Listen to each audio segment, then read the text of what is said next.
story. He only about when we went to the mall, right, Jerry? So we had 100 magazines, 2 boxes still to give out, because Darlene took these boxes, 50 in a box, which Henry put together for us. Thank you, Henry. But she got sick, so she couldn't give these out. So we got the magazines from her, and we said, well, for sure, we're going to give these out. Jerry and I, we went to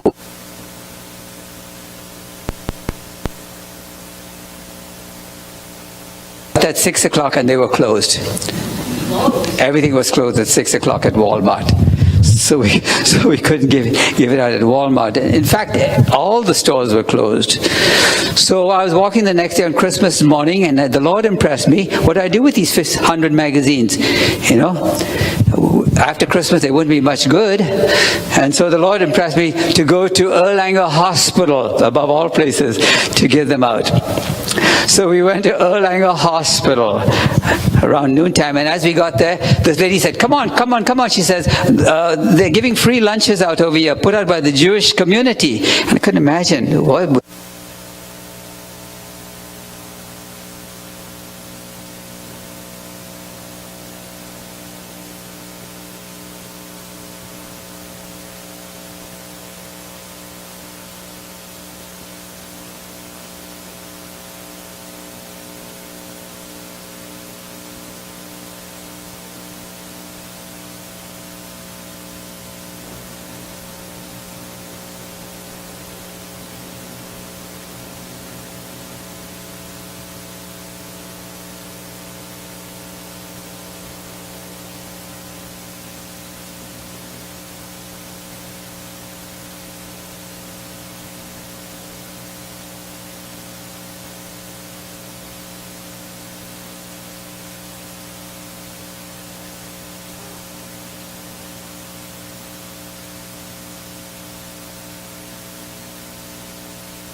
Whole Foods was closed and everything. And the place was just packed. I'd never seen that restaurant so packed. So I asked the man, I said, how come you're so packed? He says, well, all the restaurants are closed, so we stayed open, we got all the business. So they're pretty smart. So we had a lunch over there. I think you enjoyed it, and I think you did. I didn't go back for seconds, but he did. And you can eat all you want at the Indian restaurant if you go at lunchtime. So the Lord really blessed us, and we had a good day at Christmas. And then in the afternoon, we went up. I took him up to the nursing home to see Betty over there. And if you don't know, Betty's my ex-wife. And so we went up there and prayed with her and so forth. So we had a blessed Christmas. Praise the Lord. Well, thank you all for sharing. We'll take up the offering now. And the offering goes to help the work locally of reaching the people in our area.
Thank you. That was very special.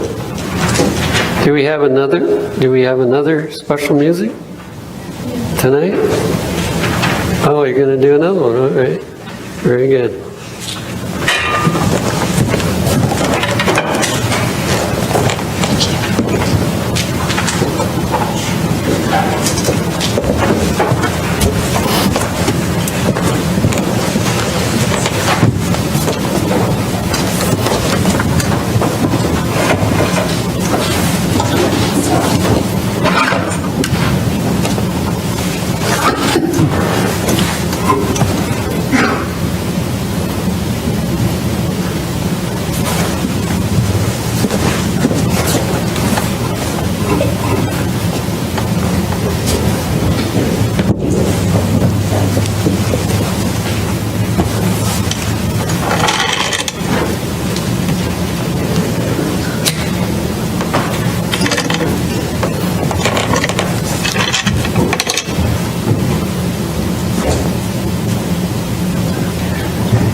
much.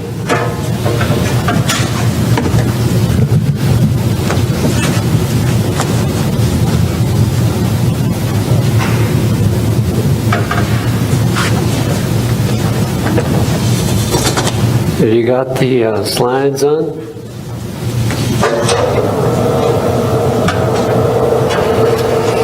Yesterday, James Hartley called me and said that it wasn't really going to work for him to speak tonight, so he asked me to stand in for him,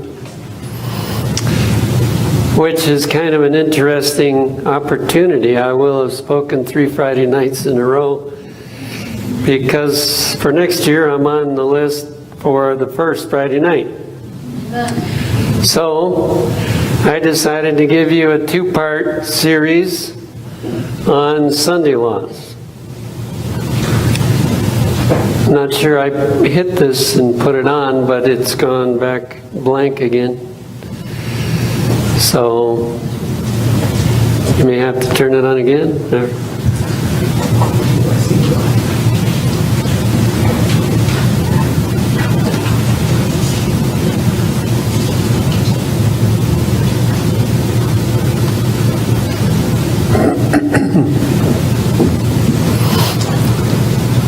I'll get it up on there pretty soon.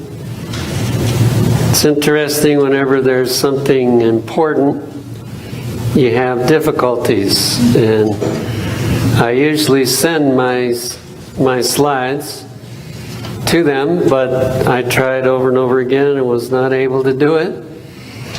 And finally we put it on a stick, and so they have it that way. But we can expect difficulties when we talk about something that's very current in regard to what I believe is possible very soon. Now, whenever we talk about these things, of course, we have to realize that man has an agenda and a timetable that they want to accomplish that agenda. But God has no problem throwing a monkey wrench in it and giving us more time. But at some point, He may not do that. And I'm beginning to wonder if we aren't at that point. Danger ahead. Loss of religious freedom. Is that the one?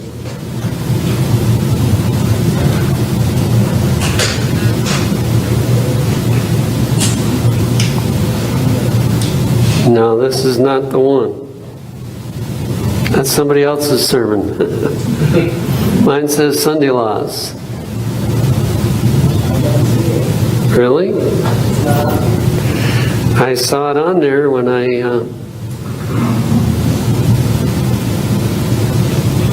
it says SUNLAW.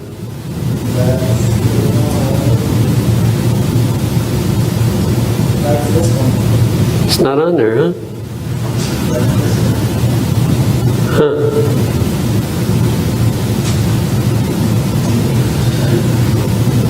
Yeah, that's somebody else's. Well, let me get my computer, and you won't be able to see them, but I can read them to you.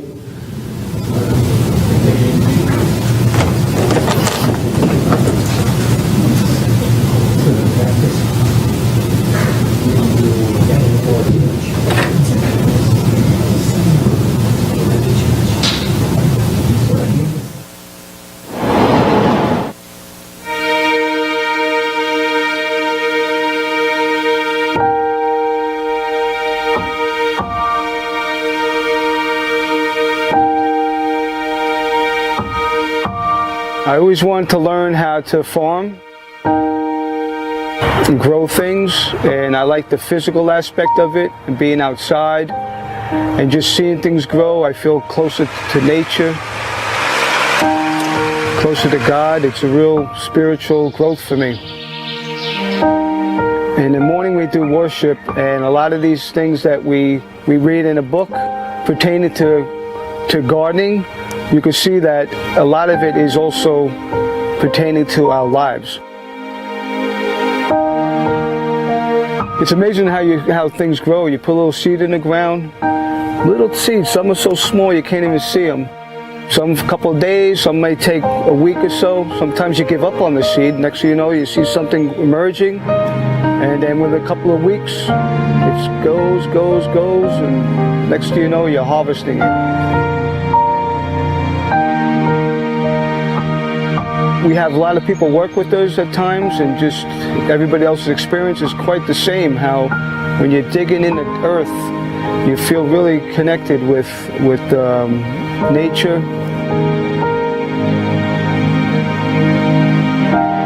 It's been about 6 months, and my body feels stronger. I sleep well at night, and there's so much I learned just from working the land. It's a great thing.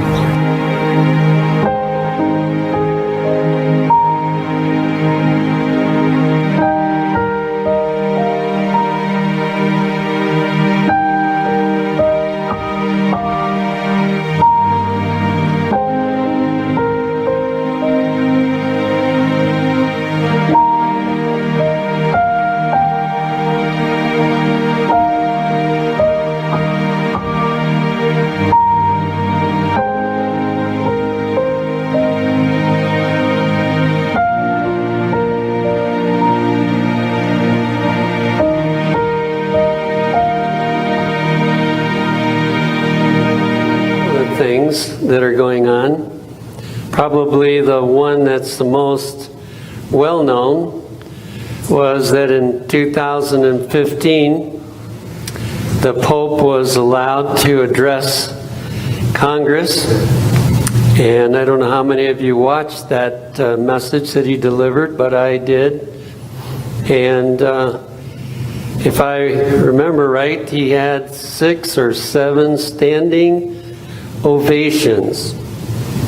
Now, we started out a Protestant nation with the concept that the papacy was a dangerous power.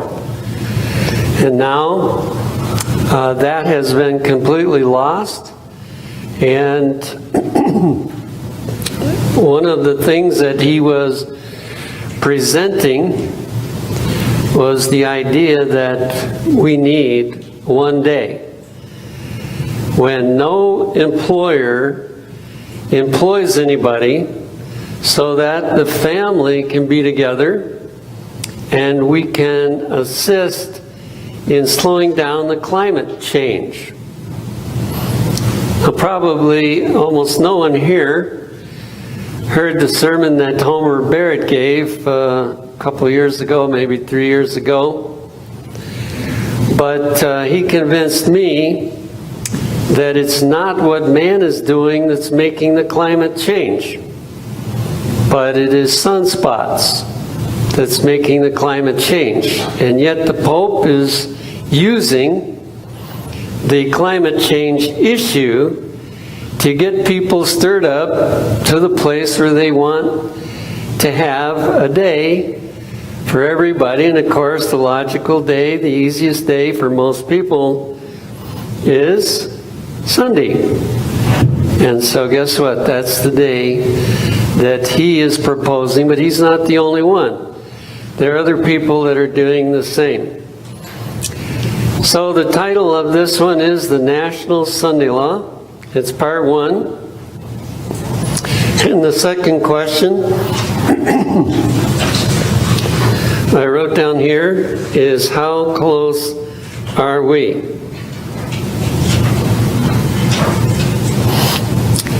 Now, tonight we're going to look at a little bit of history from the Bible. God's people have always had trouble with Sunday laws. Now, of course, the patriarchs, they were fairly free and they didn't have a lot of trouble as far as we know. But as soon as the descendants of Abraham got into Egypt, they began to have a problem with keeping the Sabbath. And at first, I suppose quite a few of them kept the Sabbath, but as time went on, it got fewer and fewer to where the majority of the Israelites were not keeping the Sabbath, and some of them that had kept the Sabbath were martyred for their determination to keep the Sabbath.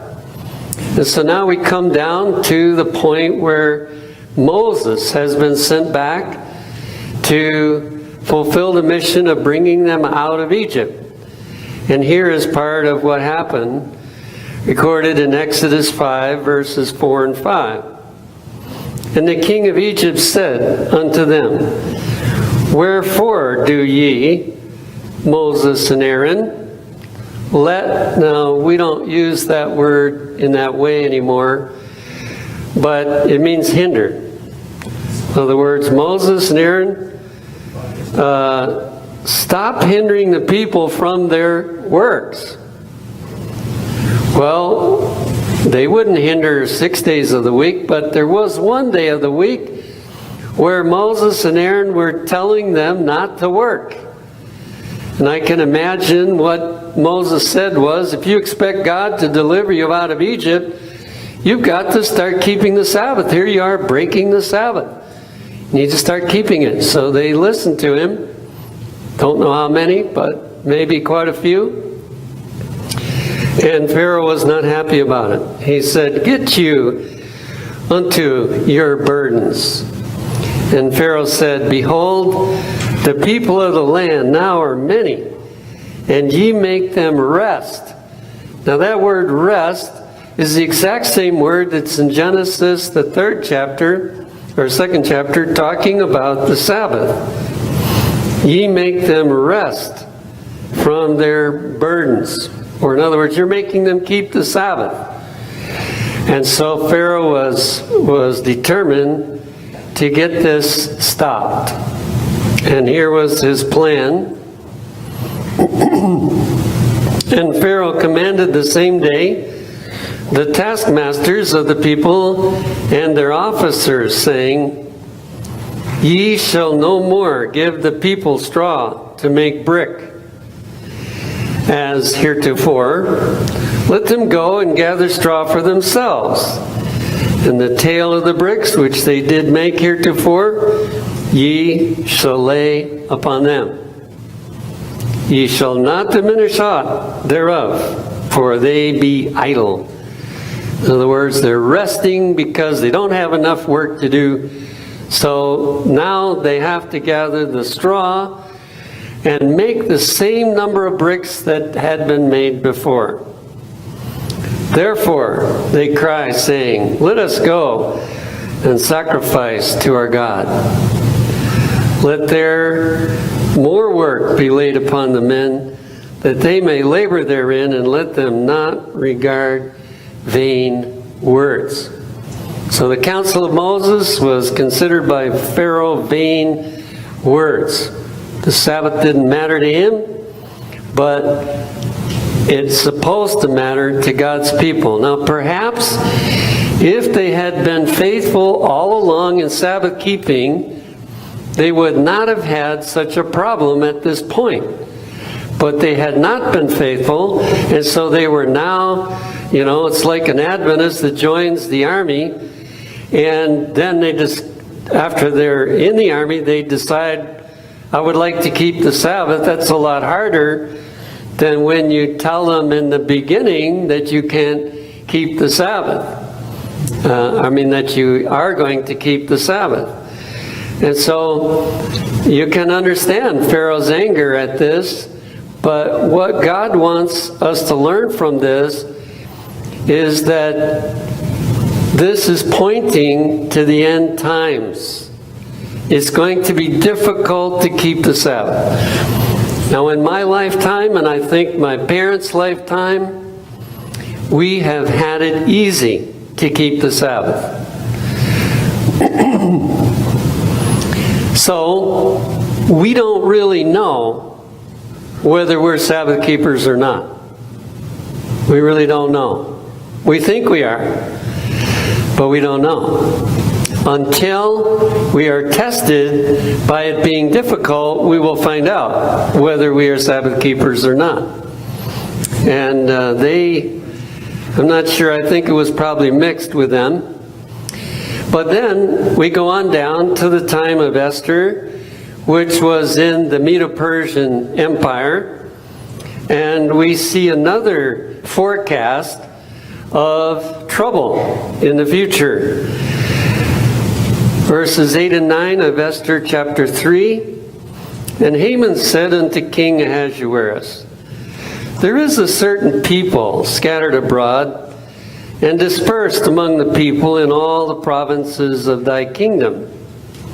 And their laws are diverse from all people."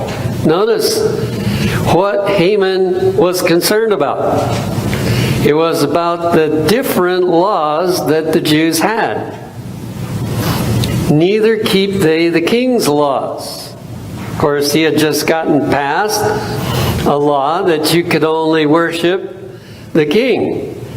And he sort of got in there too. "Therefore, it is not for the king's profit to suffer them. If it please the king, let it be written that they may be destroyed."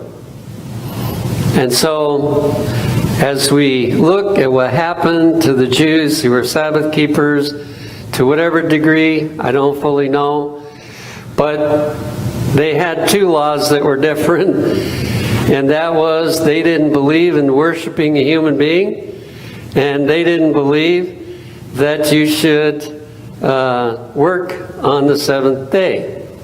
And so he may have been referring to one or both of those. However, we have a wonderful end to this one, because in chapter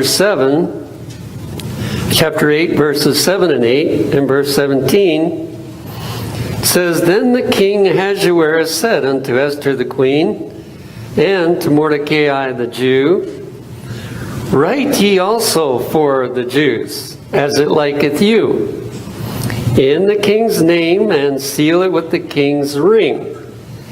And in every province and in every city, whithersoever the king's commandment and his decree came, the Jews had joy and gladness, a feast and a good day. And many of the people of the land became Jews, for the fear of the Jews fell upon them." Now here, stories in the Old Testament are frequently prophecies of the future. That was their prophetic ability, and I don't know how much they knew about the future based on the stories, but they could have understood. However, just like a parable, not every detail will work out exactly the same as it did in the story. But as we look here at the story in Esther, we see that Satan was moving to wipe out the Jews. And his method of setting them up for that is having laws passed that were different from the laws that they believed they should follow. And so they got in trouble. And they got to the point where actually a law had been passed that all of them were to be killed unless they would give up following their distinctive laws. And we see this as a forecast of what is going to happen in the future. And that point is going to be exact. There will be a law finally passed to destroy every Sabbath keeper on planet Earth. It will take time for it to build up to that point, but it's going to get to that point. And the same deliverance that is spoken about here in the book of Esther is going to take place. But this time, it's going to happen by the voice of God. He's going to speak out of heaven, and he's going to say, "It is done." And when he says, "It is done," the Euphrates River dries up, because the Pope and all those that are following him, their whole cause is wiped out in just a moment when God says it is done. So this story should have very special meaning for us. And if you're like me, you know, I don't do sports anymore, but when I did, I didn't like to lose. And so I did everything possible to win. I don't like to lose. So we're going to be, if we're still Sabbath keepers at that point, we're going to be on the winning side. And those that have attacked us and so on are going to lose. Then we go to Daniel and we see another story that predicts what's going to happen. In Daniel 3, verses 4 to 6.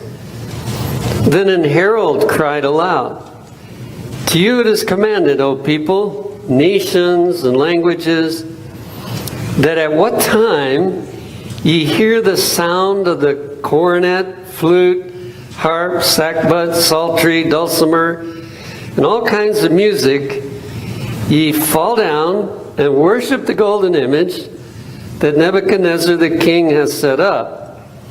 And whoso falleth not down and worshipeth shall the same hour be cast into the midst of a burning fiery furnace." Notice how this keeps repeating, this problem with worship. And in the time of Daniel, we see that it comes up again. And something very interesting in this story, we don't have time, we trust that you know the basic story. In this one, it was an image that they were supposed to bow down to. And that, of course, ties in Revelation, which we'll come to in a little bit. And so, obviously, this story is talking about a day in the future when people are going to bow down and worship the image to the beast. And it's a warning, don't do it. Daniel's three friends, Daniel was somewhere else at this time, and so his three friends were in that crowd, and they had to make a decision. Are we going to worship this image or not? And they chose not to do it. And as a result, they did get thrown in, but God delivered them. Now, He's not going to deliver everyone in the last days, but if He chooses to deliver them, He will. And we know the 144,000 will be delivered. They will probably go through all kinds of things, and yet they can't get them. God delivers them from it. And so whether we're delivered or not, we still gain the victory. Then we go down to Jesus, who also was concerned about this. Matthew 24, verses 15 through 21. "When ye therefore shall see the abomination of desolation, spoken of by Daniel the prophet, stand in the holy place," and here the Bible puts in a thought, "Whoso readeth, let him understand." So the question is, do we understand? We are supposed to understand this prophecy. "Then let them which be in Judea flee into the mountains. Let him which is on the housetop not come down to take anything out of his house, neither let him which is in the field return back to take his clothes. Immediately to leave. And woe unto them that are with child, and to them that give suck in those days." Now let me just mention here, those of you that think about having children, you better pray hard, because this is a warning. And if you miss the warning and you go ahead when God didn't call you to do that, it says, "Woe unto them that are with child, and to them that give suck in those days. But pray ye that your flight be not in the winter." Can you imagine what it would be like to start out for the mountains in the winter time? neither on the Sabbath day. How can you keep Sabbath very well if you have to be running? But pray ye that your flight be not in the winter, neither on the Sabbath day, for then shall be great tribulation, such as was not since the beginning of the world to this time, no, nor ever shall be. Now, I believe there's a clue here that indicates a double application. I couldn't put all the text in this sermon tonight, but hopefully you're familiar with some of them. In the book of Daniel, it says, there will be a time of trouble such as there has never been upon the earth. And we know that to be the time after the close of probation. And so here again, there is reference to a time of trouble that never existed before. Now, the 1260 years qualified up to that time. It was the worst time of trouble, it was the longest, and it was the worst. But there's another one coming that's even worse. And so there, in this particular chapter, we have a prophecy that has more than one fulfillment. Now here, I think some people are getting confused. The primary fulfillment of any prophecy that has more than one application, the final one is the primary one, not the first one. It's the last one that is the primary one. And so let's look at a few things to help us see the truthfulness of this two application idea. Desire of Ages, page 628, says Jesus did not answer his disciples by taking up separately the destruction of Jerusalem and the great day of his coming. He mingled the description of these two events. There's a key word.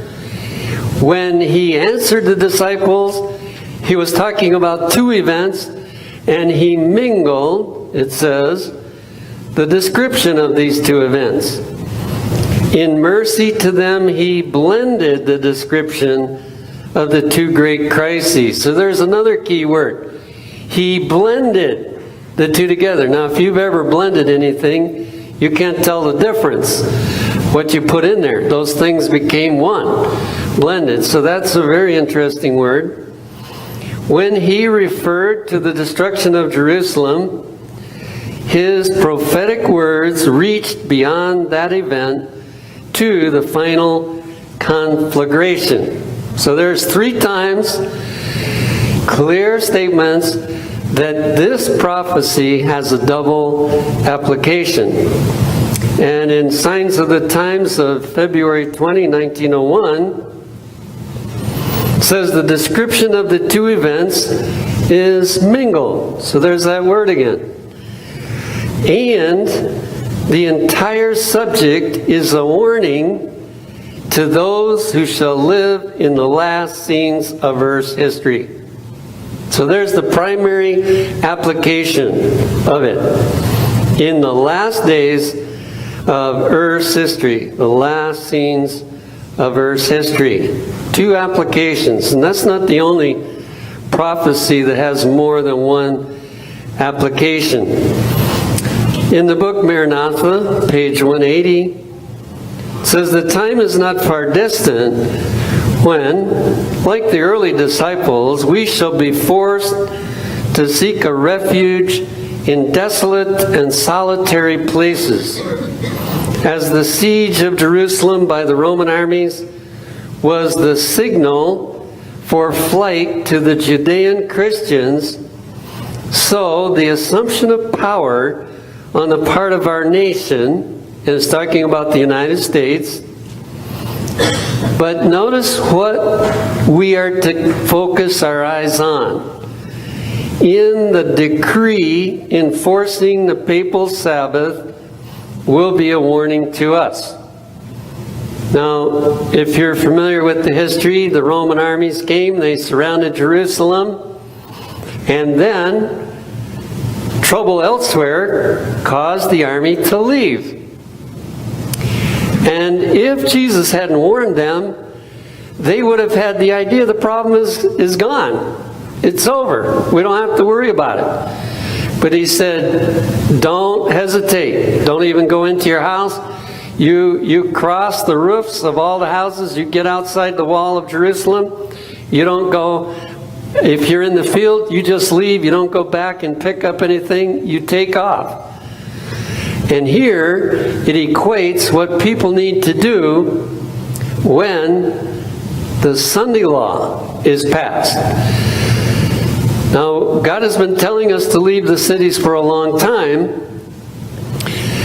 This is what I call the last call to leave the city, and you probably lose your property. You can't sell it at that point. You're just going to have to forget it and just walk out. Now you can sell your property in the city and buy a country home, but at that point it's too late. When that Sunday law is passed, you leave, and you don't bother to take much with you. It will then be time to leave the large cities, preparatory to leaving the smaller ones for retired homes in secluded places among the mountains. So there's two steps after that. We leave all the big cities. If there's anybody left in there, I'm glad to be out ahead of time. Although sometimes I wonder if we're far enough out here. But we go to the smaller towns, and then we have to leave that as well.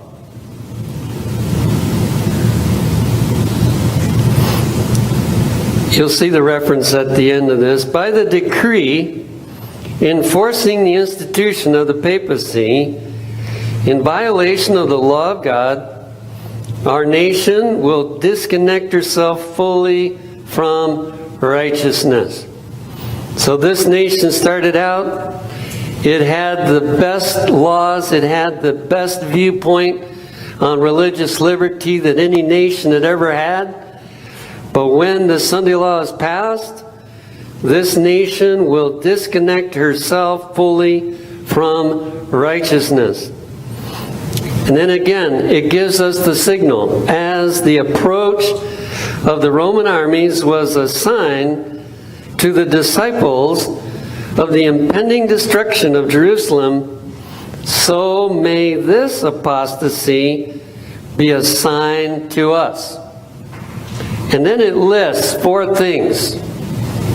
It's a sign to us as Seventh-day Adventists. So are we paying attention to what is going on?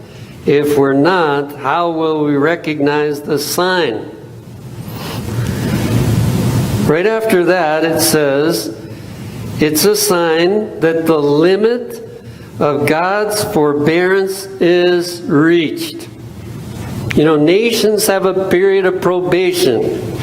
And when that national Sunday law is reached, this nation will have finished its probation. That the limit of God's forbearance is reached. That the measure of our nation's iniquity is full. And that the angel of mercy is about to take her flight, never to return. And the 4th one, the people of God will then be plunged into those scenes of affliction and distress which prophets have described as the time of Jacob's trouble. Now, it's not listing all of the events there, but this is sequential, that the 3 are talking about what's happening to the United States when that decision is made. And the last one is telling us an event that happens after the close of the probation for the whole world. There is a little time between when the United States closes its probation and when the world closes its probation. But those events are in order. So, we need to see the Sunday law as a sign, and it won't be long till all these things have taken place. Question is, are we ready? If it were to come, let's say this next year, are we ready for these events? Now, the Bible also tells some other things. In John 16, verse 2, it says, "They shall put you out of the synagogues." In other words, we call it disfellowship. You will get disfellowship, perhaps. Now, not everybody, I'm sure, because the local church has power, and so not every church will disfellowship people. But apparently some will. Matthew 10:17, "But beware of men, for they will deliver you up to the councils." You know, people, when they don't like you and they don't want to face you, they just speak to somebody that can do something to you. And you don't even know who spoke to them. But all of a sudden you find yourself standing before the council. And they will scourge you in their synagogues. Now, I don't know whether that will be literal in our day. It was literal back then. But, you know, words can be a pretty rough scourge to people. So we know at least it'll be embarrassment, it'll be ridicule, it will be all kinds of things that will be said to us by our brethren. And in Luke 21, verse 12, "But before all these," talking about earthquakes and, you know, these different things, "they shall lay their hands on you and persecute you, delivering you up to the synagogues and into prisons, being brought before kings and rulers for my name's sake." Do you have the Christian experience tonight to face that soon? If not, it's time for us to be preparing, to be getting ready. Matthew 23:34. Here he warns his disciples what will happen. "Wherefore, behold, I send you prophets and wise men and scribes." No, this is telling the Jews what they are going to do. "Wherefore, behold, I send unto you prophets and wise men and scribes, and some of them ye shall kill and crucify, and some of them shall ye scourge in your synagogues, and persecute them from city to city." From a manuscript 105, in 1894, we read this: "In these last days, the history of the Jewish nation is being repeated in the Christian church." So this applies again. It's not just what happened back then. Yes, it happened back then, but it's going to happen again. Now we go on to Revelation 13. This is probably the best known text we'll look at tonight. However, I hear some interesting misunderstandings about this passage. And the he represents the United States. "And he exerciseth all the power of the first beast." And the first beast in Revelation is the papacy. So the United States is going to act just like the Catholic Church. And when you read about what the Catholic Church has done in the past, you get an idea of how the United States is going to act. "Of the first beast before him, and causeth the earth and them which dwell therein to worship the first beast, whose deadly wound was healed."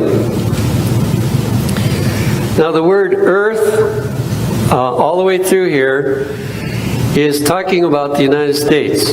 So the United States is going to require its residents, it's going to require them to worship the papacy. And he had power to give life unto the image of the beast. Who is the he again? It's the United States. The United States has power to give life unto the image of the beast, that the image of the beast should both speak and cause that as many as would not worship the image of the beast should be killed. And he causeth all, both small and great, rich and poor, free and bond, to receive a mark in their right hand or in their foreheads, and that no man might buy or sell save he that had the mark. Here is a perfect clue of the United States. We are not a warlike nation. Recently I read a book about the Second World War, about a family that was Polish, and what happened to them when the Germans took them over, and then after that the Russians took them over, and the kind of things that they experienced were just unreal. And yet God brought them through that experience. This is not to say that some of the U.S. soldiers can't do some of the same terrible things, but in general, we like to use financial stress to control people. Boycott is our favorite tool. And so we see here evidence all the way through this that is talking about the United States. In The Day Dawn, page 27, it says, this prophecy, talking about Revelation 13 here, this prophecy will be fulfilled when the United States shall enforce Sunday observance, which Rome claims as the special acknowledgement of her supremacy. So that's when this prophecy will be fulfilled. The question is, how long before it's going to be fulfilled? In Revelation 13, verse, well, that's quoted here, but this comes from Counsels to the Church, page 39. In the issue of the conflict, all Christendom will be divided into two great classes. So now we're looking at the whole world. Any place where Christians exist, the whole Christian world will be divided into two classes: those who keep the commandments of God and the faith of Jesus, and those who worship the beast and his image and receive his mark. Although church and state will unite their power to compel all, both small and great, rich and poor, free and bond, to receive the mark of the beast, yet the people of God will not receive it. So there's the good news. Those that are prepared for what we are to go through will remain true, and they will not receive the mark of the beast. The question is whether we will be among them or not.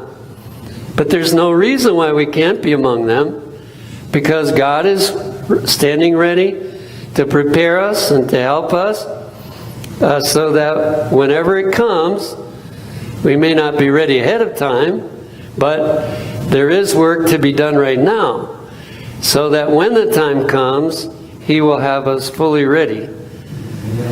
In Counsels on Stewardship, page 51, it says, with such a curse hanging over the transgressors of God's holy Sabbath, should we not show greater earnestness, greater zeal? Are we going to just let it happen to them? And they don't even know why it's happening to them? So, since we know about the Sunday laws, It's not just for us to get ready, but for us to do everything we can to help them so that they don't have to suffer this. Why are we so indifferent? I suppose that word best describes the Adventist church in general today. Not everybody, of course, but in general, Seventh-day Adventists are indifferent. But it asks the question, why are we so indifferent? So selfish? So engrossed in temporal interest? You know, people are, unfortunately, church members are described in these three thoughts. Indifferent, selfish, and so wrapped up in making a living in this world and getting what we need to have. And you know, it's not just outside self-supporting work. We can be just as wrapped up in making a living in this work as they are. And there's no time to prepare, no ability, no space for us to get ready or to properly help those around us. And so these are very thought-provoking questions. With such a curse hanging over the transgressors of God's holy Sabbath, should we not show greater earnestness, greater zeal? Why are we so indifferent, so selfish, so engrossed in temporal interests? Is our interest separated from Jesus? We need to answer those questions between us and God. In closing, I want to share 4 important mile markers. Now, I'm sure there's a lot more, but I want to share 4 that I feel really help us to know where we are at right now. I don't remember the exact time I first heard this, but I think it was somewhere around 2012, somewhere in there, that Protestants publicly stated, the protest is over. Here we are, 6 years since that was stated. And it was on YouTube. Anybody could see it. The protest is over. In other words, we can unite with the Catholic Church from now on. We can do that. That was a real wake-up call for Seventh-day Adventists. But did it really wake us up? I don't think so. Number 2, the Pope was allowed to speak to Congress for the first time in history. Never before. He came to this country and he would speak in big cities and draw huge crowds, but never was he allowed to speak to Congress.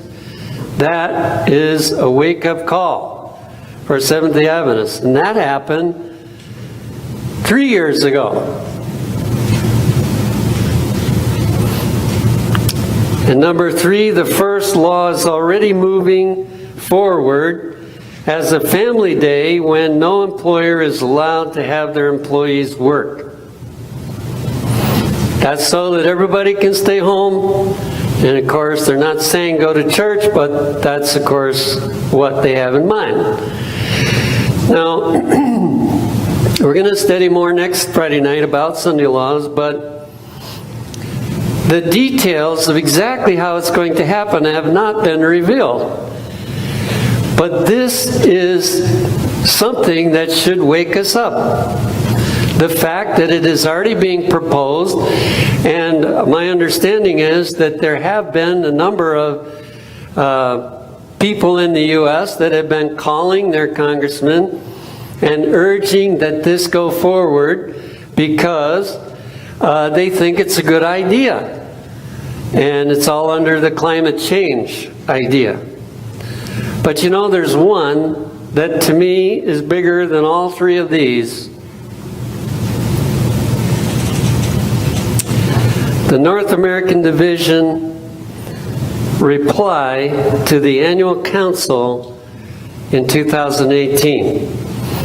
Now, some of you may not be aware of the conflict that has taken place over women's ordination, but repeatedly there has been a segment of the Adventist Church that has tried to get the world church to vote in favor of it. In 2015 at the GC, it was presented again in this way: please allow every division to make their own decision. Don't make us all and the whole world follow the same rule, but allow the individual divisions to make their own decision. And the world church said, no, we want to stick together on this issue. Well, it didn't stop the ordaining of women in this country. They kept on going, even have a conference president, that you're not supposed to be a conference president without being ordained. And so it just kept on going. So the annual council spoke several times about this, but in 2018, they decided if entities in the Adventist Church do not obey the decision of the world church, they will be disciplined. And they outlined what the discipline would be, which was pretty mild discipline, but it was discipline. Right after the annual council, there was the North American Division year-end meetings. And here's what they decided. We are compelled to reject the spirit and direction of this document voted at the 2018 Annual Council, as it is not consistent with the biblical model of the church. In other words, they're saying the world church is no longer manifesting Christian behavior. The world church has gone off. We simply cannot, in good conscience, support or participate in the implementation of the process outlined in the document, which is the disciplinary process. Now, of course, it wasn't voted at a GC, it was voted by an annual council, but there are representatives there from the world field, and so they're saying they were not Christian in the way they wanted to deal with us, and so we are not going to comply. Now that's bad enough, but they also made this recommendation: to recommend the NAD administration to discuss with the General Conference the issue of financial parity, with parity to be accomplished in 2 to 3 years. Now what does that mean? It means that because the Seventh-day Adventist Church started in America, and because of the prosperity of America, this division has put more money into the world field than any other. And 6% of their tithe goes to the GC to help the world field. But the rest of the divisions only give 2%. And so, way back in the Utrecht meeting, some who debated the issue of women's ordination said to the world field, if you don't give us ordination, we're going to cut the money.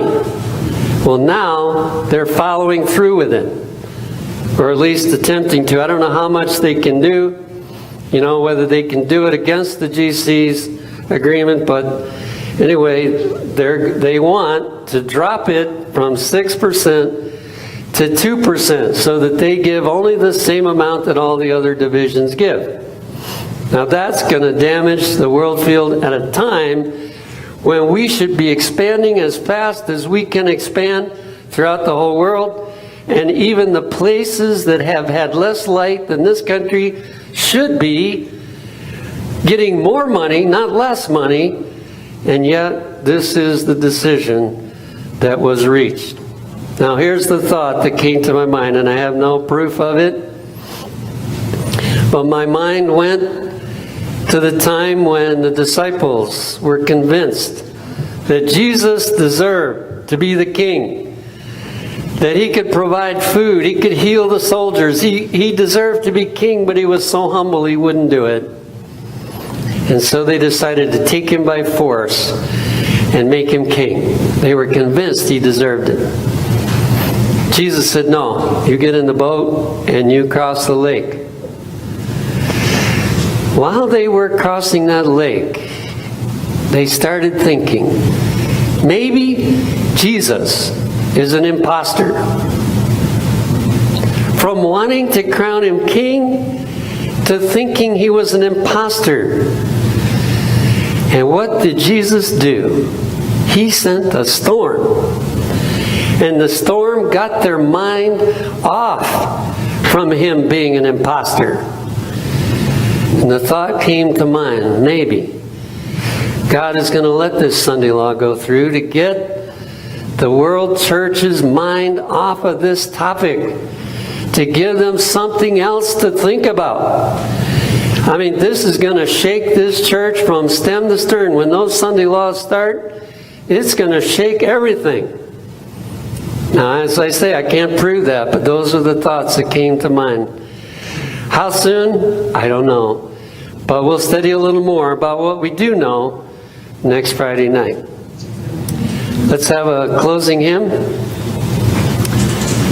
Our song leaders can come up.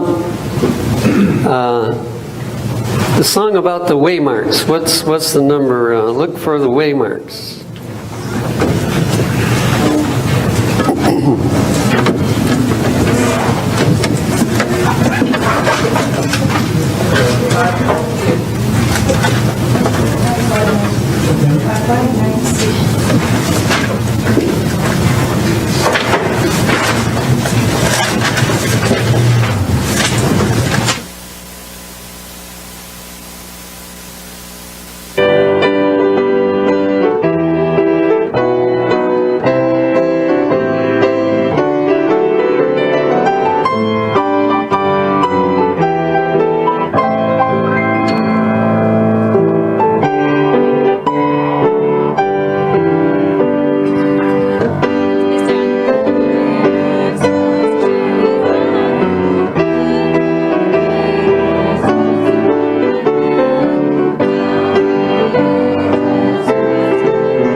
As the song says, the journey is almost o'er. Shall we kneel for prayer?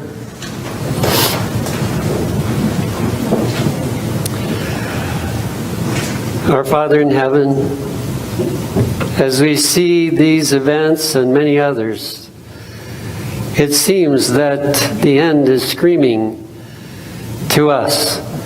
And yet, even we are in danger of being indifferent, of being selfish, of lacking an interest for those that need to know what's going on. And so we pray tonight that you will help us to really be cured, since we don't know exactly when these things will play out, how much hindrance you will still give to their plans, but we know if their plans succeed, it won't be very long before these Sunday laws begin. And so we're praying for your special blessing upon each one here tonight. May even this Sabbath play a part in helping us to get ready for the scenes that are ahead of us. Help us to wake up, to be cured of these terrible diseases, and to be ready as these things take place to recognize those waymarks. And we thank you in Jesus' name. Amen.